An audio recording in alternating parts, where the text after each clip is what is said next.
প্রিয় দর্শক, আসসালামু আলাইকুম। সবাইকে শুভেচ্ছা। দর্শক, ভোটের দিনটি যতই ঘনিয়ে আসছে, রাজনীতির মাঠে ততই উত্তাপ ছড়াচ্ছে।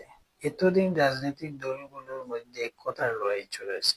যত সময় যাচ্ছে পরিস্থিতি ততই ঘোলাটে হচ্ছে। নির্বাচনের দিনটি যতই কাছে আসবে, সহিংসতার মাত্রা ততই বাড়তে থাকবে। নির্বাচনের মাঠ টোটালি বদলে গেছে।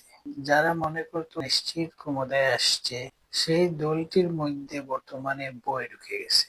এনসিপির মতো একটি নতুন দল, যাদেরকে তারা বলতো হিসু করলে ভেসে যাবে, সেই দলকে তারা ভয় পাচ্ছে। এই হলো বাংলাদেশের বড় একটি রাজনৈতিক দলের অবস্থা। যে দলটি এতদিন নির্বাচন করেছে, সেই দলটি 2018 সালের মতো নির্বাচন থেকে সরে যায় কিনা তা নিয়ে জনমনে প্রশ্ন দেখা দিচ্ছে। রাজনীতির মাঠ সম্পূর্ণ বদলে গেছে। আমার মনে হচ্ছে মির্জা আব্বাস, মির্জা ফখরুল ইসলামের মতো অনেক হেভিওয়েট প্রার্থীর ঘরে ঘরে কান্নার রোল বয়ে যাবে।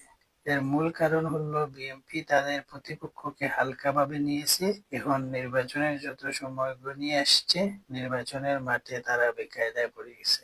বিএনপি যদি ডাকসুতে হারার পর বিষয়টাকে যদি সিরিয়াসলি নিত, তাহলে নির্বাচনের মাঠে তাদের এই অবস্থা হতো না।